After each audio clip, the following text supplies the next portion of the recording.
Hey mga bros, kilala nyo ba? Ito pong si DJ Kennedy. Yes, ito na may nababalita na itong San Miguel Beermen ay kukunin. Ito pong import na ito, itong former BIBL champion, former Italian League champion, BCL rebounding leader, FIBA Europe starting 5, and ito ay dating classmate or naka-team ni Justin Brownlee, pinaka the best or best friend ito ni JB mga kabrods sa St. John's nung college nila. So dito sa dalawang magkaibigan na ito, itong si DJ Kennedy talagang high profile dahil nga nakapag-NBA naman ito nung Cleveland Cavaliers. Pero ito ay kasalukuyan naglalaro naman sa Hapoel Galil Elyon, and ito after niya dyan, dito naman siya nakuha ng Meralco Bolts kung saan naglalaro sa mga ESL League. So itong si DJ Kennedy, kung nakuha man ng Meralco, why not kunin naman ito ng SMB? Yes mga kabrods, mga connection na ganyan.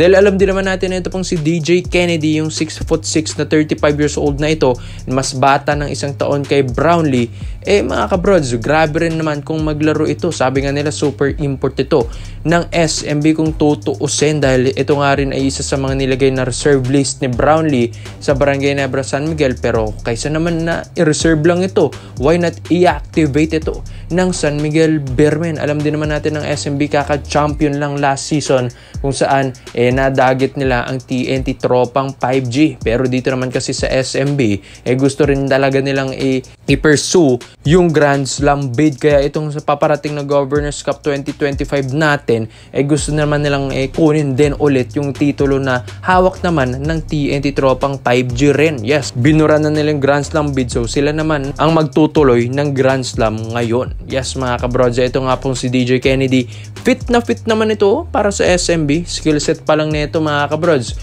merong outside shooting, magandang footwork sa ilalim, magandang jumper, magandang hustle, magandang depensa. Yes, makakatulong ito sa SMB. Sa SMB kasi hindi na nila kailangan ng mga big man na laruan. Itong si DJ Kennedy, ang laruan nito small forward or shooting guard Yes, one of the best shooter rin ito na makukuhang import ng SMB kung tutuusin mga kabrods. Yes, dahil meron naman din silang malakas na sentro like Junmar Fajardo, and ito kailangan lang nila ng mga sweet scorer katulad nito ni DJ Kennedy. Malay natin ito na yung pinaka-kontrapelo ni Justin Brownlee and Rondae Hollis Jefferson, dahil itong si DJ Kennedy ay gumagawa rin naman si Meralco Bolts sa ESL nila. Yes, alam din naman natin sa SMB gusto rin nila kumuha ng mga quality imports. Sa isang season kasi hindi rin naman mapakaling SMB, mga 3 or 4 na imports ang kanilang pinapalit sa isang conference, kaya why not piliin na nila yung the best. Yes, itong si DJ Kennedy, one of the best import na ito siguro na makukuha ng SMB bukod kina Chris McCullough and Shabazz Muhammad. Pero ito pong si DJ Kennedy, hindi na sila magsisisi dito mga kabrods. Kailangan mas maaga nandito na yung import, katulad na lang diba nina RHJ, nina Brownlee, napakaaga nilang pumunta sa mother team nila kaya nagkakaroon ng chemistry. Dapat ganun din ang SMB, meron silang stable na import para magkaroon ng chemistry. Yung teamwork nagkakaroon din. Kaya itong si DJ Kennedy na isa rin naman sa mga nakalagay na roster sa Meralco Bolts, why not imbitahan na sa training camps ng SMB na kahit alam natin nagse-celebrate sila hanggang ngayon. Kaya ito pong si Kennedy mga kabrods, malaking bagay ito para sa SMB. Itong si David John na ito, alam din naman natin hindi rin naman basta-basta ito pong former NBA player na ito, nakabatch ni Justin Brownlee sa college. Kaya komento mo lang pa nyo dito DJ Kennedy, mas lalakas ba ang SMB? Dito naman po tayo sa kabilang balita naman natin mga kabrods. Ito na nga, Tyler Bey. Yes, ito naman yung 6'7" na former NBA player ng Dallas Mavericks and former Magnolia import mga kabrods. Ngayon naman naglalaro sa Homenetmen Beirut sa Lebanon. Yes mga kabrods, itong si Tyler Bey nababalita na gustong kunin pala ng Barangay Nebra San Miguel. Yung pagka-athleticism kasi nito, yung taas tumalon, yung hustle sa laro, yung skill set niya sa laro mga kabrods, gustong-gusto ito ng Hinebra. Alam din naman natin si Brownlee, nagpapakitang gilas nga, di ba?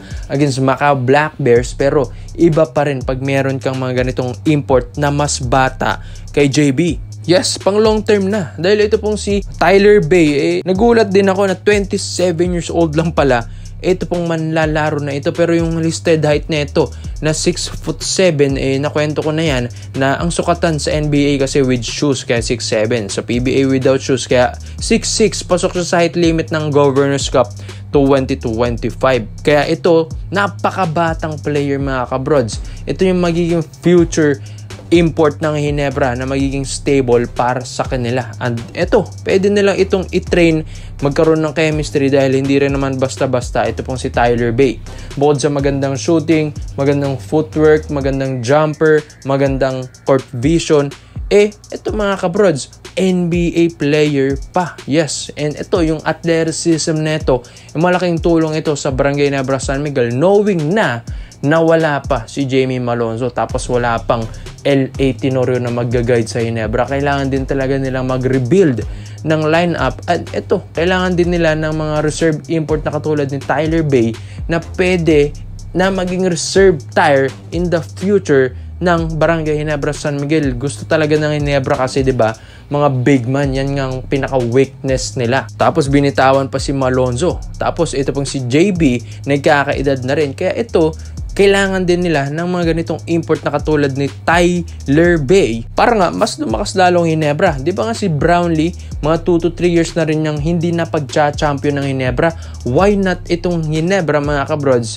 Mag-explore naman, di ba? Wag na lang puro Brownlee. Malay natin, ito pong sistema kay JB, basang-basa na ng mga kalaban.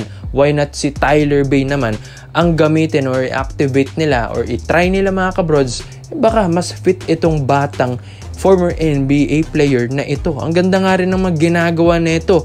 Maski dito sa Lebanon mga kabrods, gumagawa ito ng mga 40 pataas. And take note, siya lang din naman ang nagpapunta ng finals round sa Magnolia Hotshots dati noong 2023 and nakakalaban ng SMB dahil super powerhouse team na kasi yung SMB nung lineup na yun. Tapos ang Magnolia, wala rin naman masyadong magagaling na players dito, 'di ba? Tapos napadala pa niya sa finals round. So ibig sabihin na ito pong si Tyler Bey kaya talagang bumuhat ng kupunan mga kabrods. Paano pa? Ito pong deep lineup ng Barangay Ginebra San Miguel, di mas lalo na, di ba? And ito pong si Tyler Bey kasi kakaiba ito, mas athletic kay Brownlee, mas mabilis, mas bata, mas hungry rin. Kaya ito sa Lebanon, gumagawa talaga ito pong manlalaro na ito. Kaya ito, why not itry ng Ginebra? Mas bata, mas hungry. Baka ito na yung missing piece nila kaya hindi sila manalo-nalo ng kampyonato na naman. Kaya ikaw mga kabrods ba, sa tingin nyo ba na mas babagay ito pong si Tyler Bey sa Barangay Ginebra San Miguel or wag na, mag-stick nilang kay Justin Brownlee? Pero iba pa rin pag mas batang import mga kabrods at magiging future mo in the making, the next JB. Kaya komento mo lang po dito mga brods at isa-isa natin yan. Salamat po sa panonood mga brods. This is Kings Basketball. Yun lang, I'm out.